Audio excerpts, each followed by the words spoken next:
Hello friends, I am Priyanka and you are watching Priyanka's teaching. Friends, today I am going to explain you a poem given in the book of class 5 New Oxford Modern English. Friends, the title of the poem is The Road Not Taken. This wonderful poem is composed by Robert Frost. Friends, as you all can see that this poem contains 4 stanza and each stanza contains 4 lines, means total 16 lines are there. Okay. So before explanation and all, first of all we will see the rhyming words. In first stanza you can see that the word would rhymes with stood and could, and both rhymes with undergrowth. Same like that in stanza 2, fair rhymes with where and there, and claims rhymes with same. In stanza 3, lay rhymes with day and way, and black rhymes with back. In last and the fourth stanza, sigh rhymes with I and by, and hence with difference. So we can say that the rhyming scheme of the poem is A, B, A, B. Okay? What is the rhyming scheme? A, B, A, B. Now I am going to do thorough reading of the poem, and after that I'll explain you the poem stanza wise. So please be with me and let's start. Two roads diverged in a yellow wood, and sorry, I could not travel both. And be one traveller, long I stood, and looked down one as far as I could, to where it bent in the undergrowth. Then took the other, as just as fair, and having perhaps the better claim, because it was grassy and wanted wear, though as for that the passing there had warned them really about the same, and both that morning equally lay. In leaves no step had trodden black. Oh, I kept the first for the another day, yet knowing how way leads on to way. I doubted if I should ever come back. I shall be telling this with a sigh.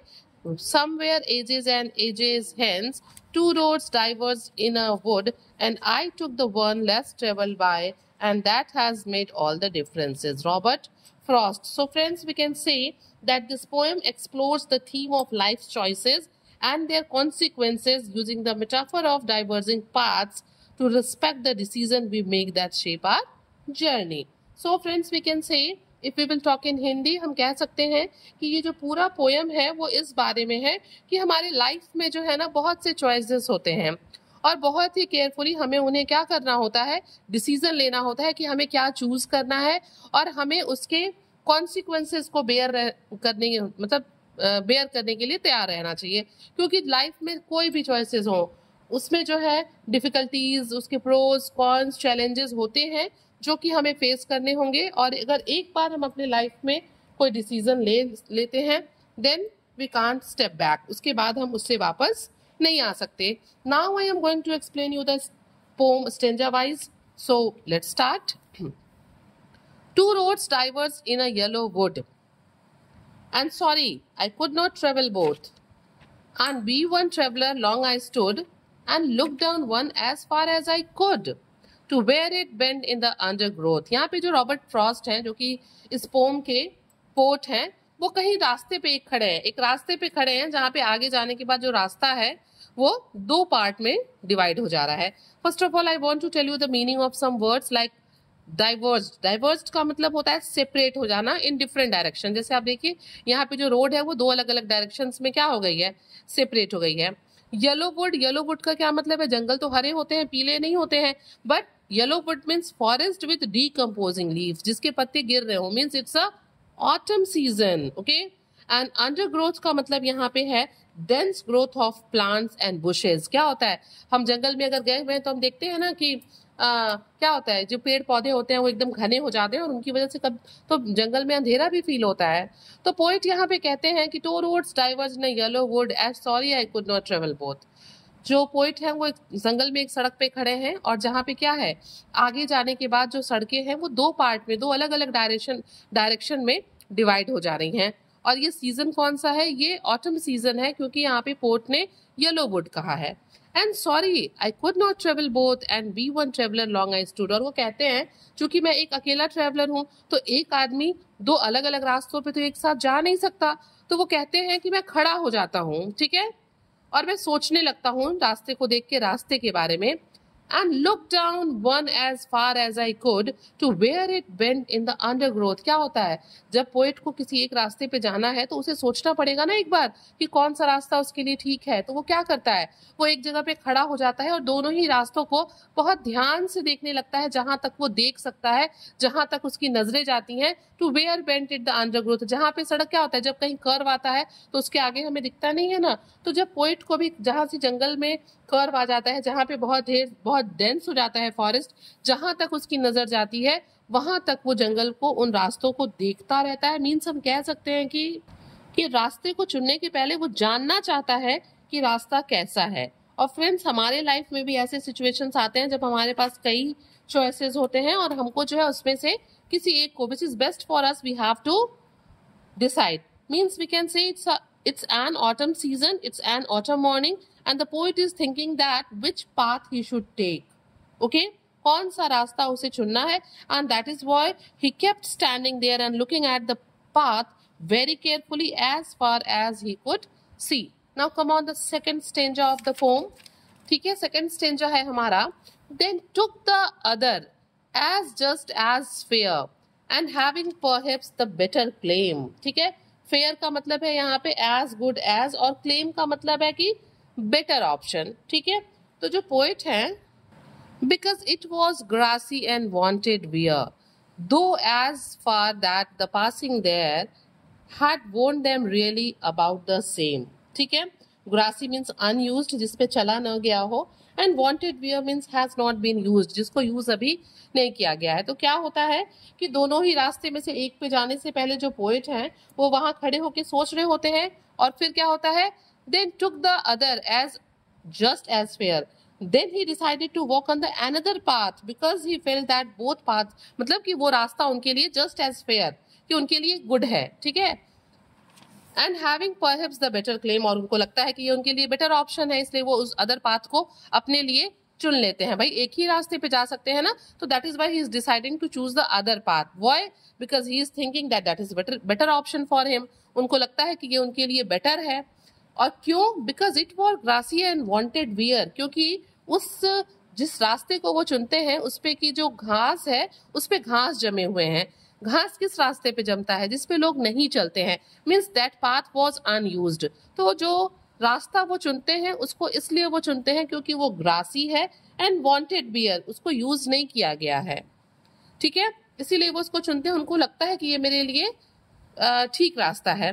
दो as for that the passing there, लेकिन उनको उस रास्ते पे जाने के बाद, कुछ दूर जाने के बाद उनको क्या पता चलता है? उनको ऐसा लगता है कि had warned them really about the same। उनको ये लगता है कि जो दोनों रास्ते हैं ना वो कैसे हैं। He felt that both are equally good, कि दोनों रास्ते ही जो हैं वो लगभग एक जैसे हैं, उनमें कोई बहुत डिफरेंसेस नहीं है।